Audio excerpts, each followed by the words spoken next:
بسم اللہ الرحمن الرحیم الحمدللہ۔ آج ہماری تلاوت کا آغاز 15 پارے سے سورہ اسراء۔ اللہ کے نبی صلی اللہ علیہ وسلم کو جو اللہ نے ایک غیر معمولی اعزاز بخشا جو انسانوں میں سے کسی کو نہیں ملا، جسے معراج بھی کہتے ہیں۔ اسراء رات کے حصے میں آپ مسجد حرام سے مسجد اقصی تشریف لے گئے، پھر وہاں سے آپ کو اوپر معراج کرایا گیا، آسمانوں پہ تشریف لے گئے، رات کے حصے میں واپس بھی آ گئے۔ یہ سفر جسمانی تھا، اس لیے کفار نے انکار کیا، ایمان والوں نے آپ کی سچائی پہ تصدیق کی۔ خواب کی بات نہیں تھی، خواب میں تو میں اور آپ بھی نہ جانے کہاں کہاں پہنچتے ہیں، اور کوئی اس کا انکار نہیں کرتا۔ کفار کو انکار اس لیے لگا، انہوں نے اس لیے جھٹلایا کہ یہ کیسے ہو سکتا ہے کہ تھوڑے سے حصے میں اللہ کی قدرت بڑی، اور یہ اعزاز اللہ کے حبیب صلی اللہ علیہ وسلم کو ملا، معراج ہوا، اس کا تذکرہ فرمایا، اور پھر فرمایا کہ عبد ہے کہ جو اللہ کے بندے ہیں، آپ اتنا غیر معمولی معجزہ ملا تو ہیں آپ اللہ کے بندے، آپ کی سب سے بڑی شان ہے، آپ کے اندر عبدیت ہے، آپ عبداللہ ہیں۔ پھر بنی اسرائیل کا تذکرہ فرمایا کہ ان کو بتایا، پہلے سے بتا دیا کہ تم شام میں فساد کرو گے اور تم پر عذاب بھی آئے گا۔ پہلی مرتبہ فساد مچایا، ایک پیغمبر کو شہید کیا، فساد مچایا، گناہوں میں آگے بڑھ کر زندگی گزارنے لگے۔ اللہ نے ایک ظالم بادشاہ بخت نصر بھیجا، پھر ان کی توبہ قبول ہوئی، ٹھیک ہوئے، پھر فساد مچایا، پھر دوسرا مجوسی ان پہ مسلط ہوئے، انہوں نے ان کو تباہی کے کنارے پہ پہنچایا، پھر اللہ نے ان کی توبہ قبول کر لی۔ یہودیوں کو کہا جیسا کرو گے ویسا ہوگا۔ پھر انسان کی زندگی کا اختتام اور پھر اگلی زندگی کا آغاز، پوری زندگی کا حساب و کتاب اللہ کے ہاں ہے، اور نامہ اعمال دیے جائے گا، پڑھ لو اپنا نامہ اعمال، اور سارے حساب و کتاب کے لیے اللہ کی ذات ہی کافی ہے۔ کچھ لوگ زندگی گزارتے ہیں دنیا ہی کی خاطر، فرمایا آخرت میں ان کا کوئی حصہ نہیں، اور کچھ لوگ ایسے ہیں جو آخرت کو سامنے زندگی گزارتے ہیں، ان کی محنت کی بڑی قدر کی جائے گی، بڑی قدر کی جائے گی۔ پھر بہت سارے اسلامی اعمال و اخلاق کا تذکرہ فرمایا، جن میں سب سے بڑی بات اللہ کی وحدانیت، اللہ کی توحید، اللہ کا کوئی شریک نہیں۔ پھر اللہ کے حق کے بعد سب سے بڑا حق ماں باپ کا ہے، حسنی سلوک ماں باپ کے ساتھ کرو۔ اللہ کی شان، جب اپنے اللہ تعالیٰ نے اپنا حق بتایا تو ایک جملہ کا اللہ تعبدوا الا اللہ، اور جب ابا کی بات آئی تو کئی سارے جملے کہہ دیے، خیال رکھنا، خدمت کرنا، رعایت کرنا، نرمی دکھانا، اور خاص طور پہ جب ماں باپ بوڑھے ہو جاتے، اعصاب کمزور ہو جاتے ہیں، ان کی ساری توانائی زبان پہ آ جاتی، وہ چاہتے ہیں ہم بولتے رہیں، لوگ سنتے رہیں، تو عام طور پہ ایسے موقع پہ طبیعتوں میں اولاد کی ان کی طبیعت میں چچڑا پن پیدا ہوتا ہے بڑھاپے کی وجہ سے، تو بس اوقات اولاد اسے اپنے بوجھ سمجھنے لگتی ہے۔ تو خاص طور پہ فرمایا کہ وہ بوڑھے ہو جائیں ایک یا دونوں، تو نرمی سے برتاؤ کرنا، حسن سلوک سے برتاؤ کرنا، عاجزی دکھانا، ان کو جھڑکنا نہیں، ان کو جھڑکنا نہیں۔ باپ اور اولاد میں بڑا فرق ہے۔ ایک باپ ہی ایسا ہوتا ہے جو اولاد کے بارے میں یہ کہتا ہے کہ اولاد مجھ سے بھی آگے نکل جائے، اور کوئی نہیں چاہتا۔ ایک باپ ہی ایسا ہوتا ہے جسے اپنی اولاد سے ایسی خیرخواہی اور سچی محبت ہوتی ہے، وہ کہتا ہے اولاد مجھ سے بھی آگے نکل جائے۔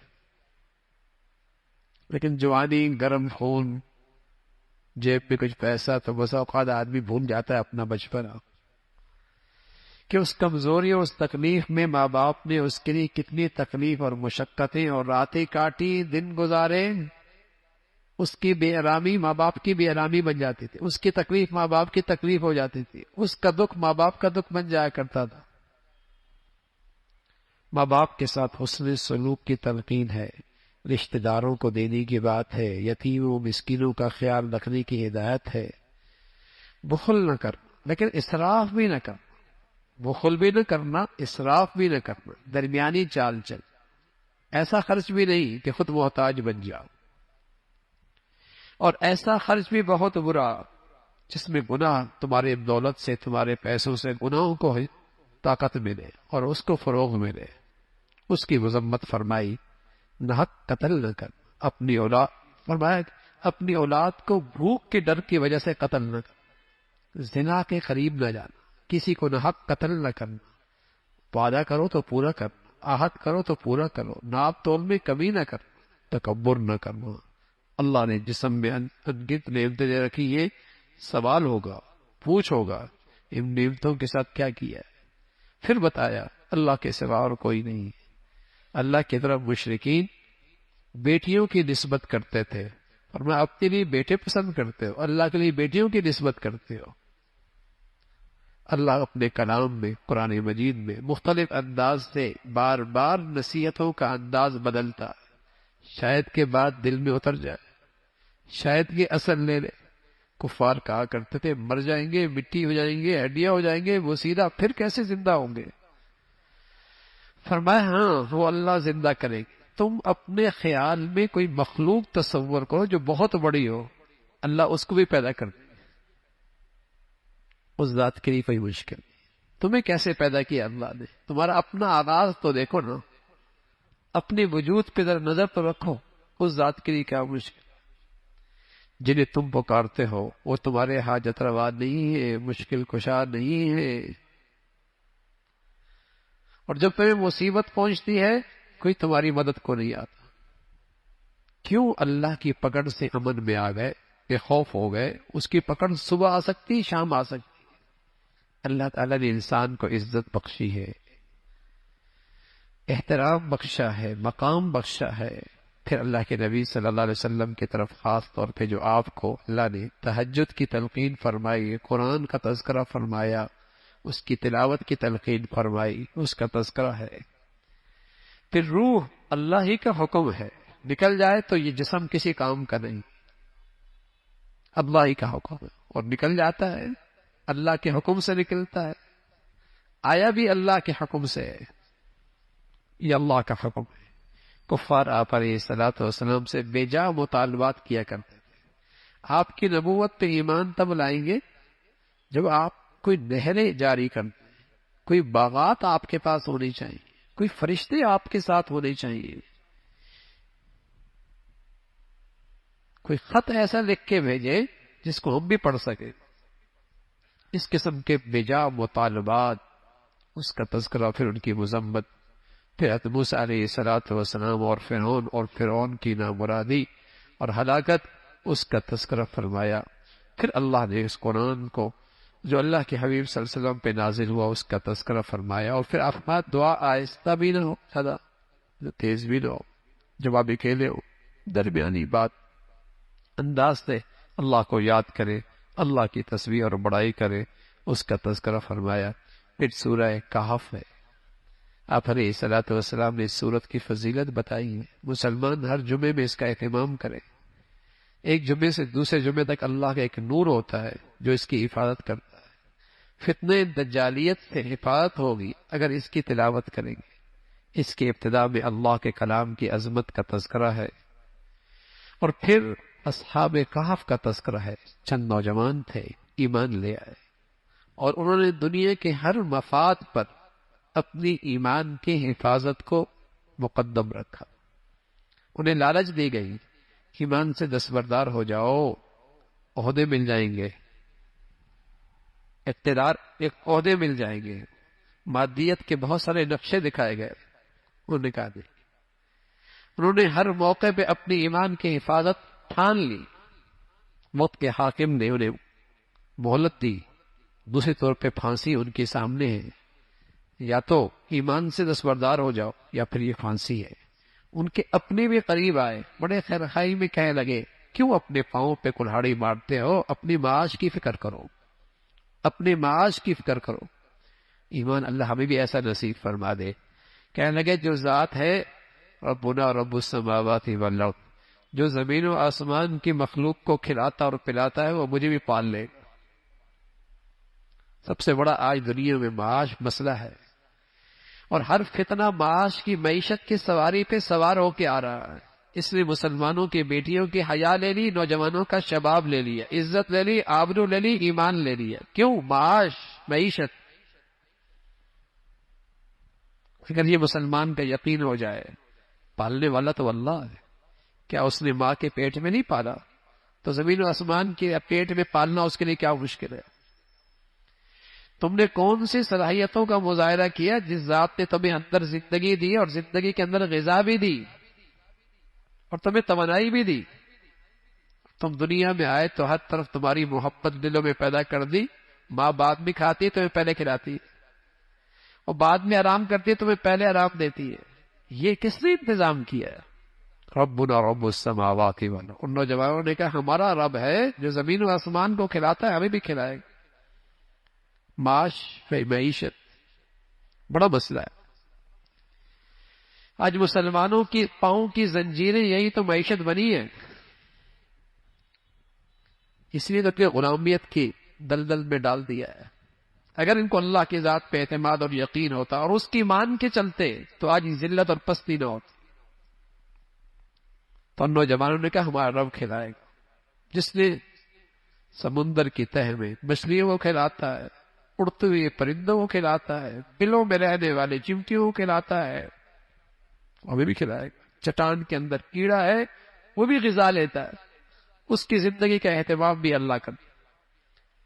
یہ نوجوان اپنا ایمان بچانے کے لیے نکل کھڑے ہوئے، ایک غار میں آرام کرنے کے لیے لیٹے، اللہ اللہ ہے، سلا دیا، گہری نیند ڈال دی۔ ایسی گہری نیند سلائی 3 صدیاں سوتے رہے، 309 سال تک سوتے رہے، 309 سال تک سوتے رہے۔ قرآن کہہ رہا ہے دنیا بدل گئی ہے، ملک کے حالات بدل گئے۔ اللہ بھی یہ کہتا ہے ہم ان کو کروٹ دے رہے تھے، سورج کو ہم حکم دیتے تھے، چاند کو ہم حکم دیتے تھے، ہواؤں کو ہم حکم دیتے، میرے پیارے لیٹے ہیں۔ ان سب چیزوں کے اندر زندگی، ان سب چیزوں کی زندگی کی ضرورت ہے، روشنی ڈالتے چلے جانا، ہوا کے جھونکے ڈالتے چلے جانا، میرے بندے لیٹے ہوئے۔ 309 سال تک سلایا، بھوک نہیں لگی، پیاس نہیں لگا، اللہ نے اٹھا دیا۔ آپس میں کہنے لگے بھائی کتنے دن ٹھہرے؟ کوئی کہنے لگا صبح، کوئی کہنا شام، کوئی کہنا 1 دن۔ بھوک لگ رہی، جاؤ کھانا لے کے آؤ۔ اللہ کی شان، نہ لگی تو 3 صدیاں، نہ لگی، لگی تو فوراً لگ گئی۔ آپس میں کہنے لگے دیکھو کھانا لینے جا رہے ہو، ایسی جگہ سے لے کے آنا کہ حلال کھانا ہو، پاکیزہ کھانا ہو، اس لیے کہ کھانے کا اثرات اندر کی زندگی پہ بہت گہرے اثر پڑتے ہیں۔ حرام سے اثرات بھی گندے ہی پڑتے ہیں۔ حلال لے کے آنا احتیاط سے، اور خیال کرنا کسی کی نظر نہ پڑے، کہیں پھر ہمیں مجبور کر کے اپنے غلط نظریات پہ نہ ڈال۔ وہ گیا تو بدلی ہوئی دنیا ہے، بدلی ہوئی دنیا ہے۔ ان کو حوصلہ ملا، وہ بادشاہ نہ رہا، وہ حکومت بھی نہیں رہی، وہ اقتدار بھی نہ رہا۔ اب اقتدار پہ آنے والا خدا کا نیک بنتا ہے، اللہ کا نیک بنتا ہے۔ دربار میں لے جائے گئے، دربار میں جب لے کے گئے تو اللہ کے سامنے سجدہ ریز تھا۔ اس کے ملک کے کچھ لوگ مرنے کے بعد کی زندگی کا انکار کرتے تھے۔ جیسے یہ پہنچے تو سمجھ گیا اللہ نے برہان بھیج دی، دلیل بھیج دی کہ جو اللہ 3 صدیوں کے بعد ہی اٹھا سکتا ہے، اس کے لیے مارنے کے بعد زندہ کرنا کیا مشکل ہے۔ سورہ کہف یہ ان بزرگوں کا تذکرہ ہے، اللہ کی بڑائی، اللہ کی عظمت۔ جب بھی کوئی کام کرنا ہو تو یوں کہا کرو اللہ چاہے گا تو ہوگا، انشاءاللہ، انشاءاللہ۔ یہ مسلمان کی شان، یہ جو مسلمان کہتا ہے نا ماشاء اللہ، انشاءاللہ، یہ اس کے اندر کے عقیدے کا اظہار ہے کہ تدبیر میں نے کر لی، اسباب اختیار کر لیے، وسائل اکٹھے کر لیے، لیکن ہوگا وہ جو اللہ چاہے گا۔ یہ مسلمان کے عقیدے کا اظہار ہے کہ جو ہوا میرا کمال نہیں، بس ماشاء اللہ، جو اللہ نے چاہا۔ تدبیر ہو گئی، انتظامات ہو گئے، ساری منصوبہ بندی مکمل ہے، لیکن انشاءاللہ اللہ چاہے گا تو ہوگا۔ یہ مسلمان پہلے تو ڈاکٹر بھی ایسے کرتے تھے، بیماری تشخیص ہو گئی، دوائی تجویز ہو گئی، لیکن وہ لکھتا تھا اوپر وہ شافی، شفا تو اللہ دے گا، شفا تو اللہ دے گا۔ نہ اس ریسرچ سے کچھ ہونا ہے، نہ اس دوا کی تجویز کرنے سے کچھ ہونا ہے، نہ بیماری کی تشخیص کرنے سے کچھ ہونا ہے، ہونا تو وہ جو اللہ چاہیں گے تو۔ یہ مسلمانوں کے عقیدے کا اظہار ہوا کرتا تھا، انشاءاللہ اللہ کا حکم یہی ہے، انشاءاللہ کہا کرو، ماشاءاللہ کہا کرو، تاکہ تمہارے عقیدے کا اظہار ہو کہ ہاں اسباب و اختیار ضرور کرو، لیکن بھروسہ نہ کرو، اعتماد نہ کرو، اعتماد اللہ پہ کرو، اعتماد اللہ پہ کرو۔ پھر ایک شخص کا تذکرہ فرمایا جس کے پاس شاندار باغ، باغ میں بہنے والی نہریں، معاشی لحاظ سے، زراعت کے لحاظ سے بڑا صاحب حیثیت، بہت وسائل موجود تھے، لیکن وہ اپنی اوقات بھول گیا، اپنے اوقات بھول گیا، اور محسن حقیقی کو فراموش کر بیٹھا، جس نے پیدا کیا اور جس نے دیا اسے بھول بیٹھا، غلط فہمی کا شکار ہو گیا، سمجھ لگا یہ دولت اور یہ خوشحالی ہمیشہ رہے گی۔ مرنے کے بعد کی زندگی پہ ایمان بھی کمزور ہو گیا، کہنے لگا اگر مر بھی گا تو وہاں بھی ایسی خوشحالی مجھے ملے گی۔ ایک سمجھدار دوست اس سے کہنے لگا اے لادان ایسا نہ کر، یہ سب اللہ کا دیا ہوا ہے، اس ذات کو نہ بھول۔ سمجھ بھی نہیں آئی، قسم بس اوقات اللہ کی طرف سے تھپڑ جلدی بھی لگتا ہے، جلدی بھی لگتا ہے۔ آفت آئی اس کے کھیت پہ اور اس کے باغ پہ، ملیا میٹ ہو گیا، کچھ بھی نہیں بچا، کچھ بھی نہیں بچا، ہاتھ ملتا رہ گیا۔ بس اوقات اللہ کی طرف سے جلدی بھی تنبیہ ہوتی ہے، منظر دکھاتے یہاں تھا، پٹک دیا زمین، ساری کائنات ہی بدل گئی اس کی زندگی کی، دیر نہیں لگتی بھائی، بس اس کی نظر رحمت رہے، نظر رحمت رہے، ذرا سی نظر ہٹی دنیا تماشا دیکھی۔ قرآن کہانی نہیں بیان کرتا، سبق دیتا ہے، سبق دیتا ہے، رہنمائی کرتا ہے، اور پھر آخرت کا تذکرہ فرمایا۔ انسان کی زندگی کی مثال تو ایسی ہے، بارش ہوتی ہے زمین پہ سبزہ ہوتا ہے، سبزہ ہونے کے بعد زمین پہ کھیت خوبصورت ہو جاتے ہیں، لیکن پھر پک جاتی ہے، پھر کٹائی ہوتی ہے، اور ایک وقت ہوتا ہے نام و نشان کھیتی کی مٹ جاتی ہے۔ کیا بویا تھا، کیا پکا تھا، کون سی کھیتی تیار ہوئی تھی۔ انسان بھی پیدا ہوا، جوان ہوا، تذکری ہوئی، شہرت ہوئی، نام ہوا، ایک دن جائے گا، سب ختم، کوئی نہیں پوچھے گا پھر۔ یہ انسان کی زندگی کی حقیقت۔ پھر اللہ رب العزت نے تذکرہ فرمایا، اللہ رب العزت اپنی قدرت کی نشانیاں پیش کرتا ہے، بار بار ذکر فرماتا۔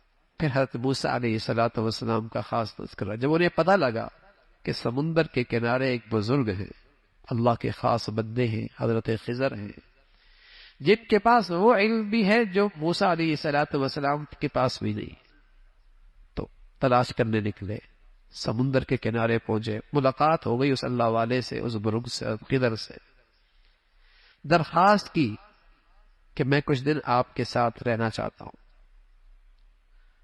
مجھے اپنے ساتھ رہنے کی اجازت دے دیں۔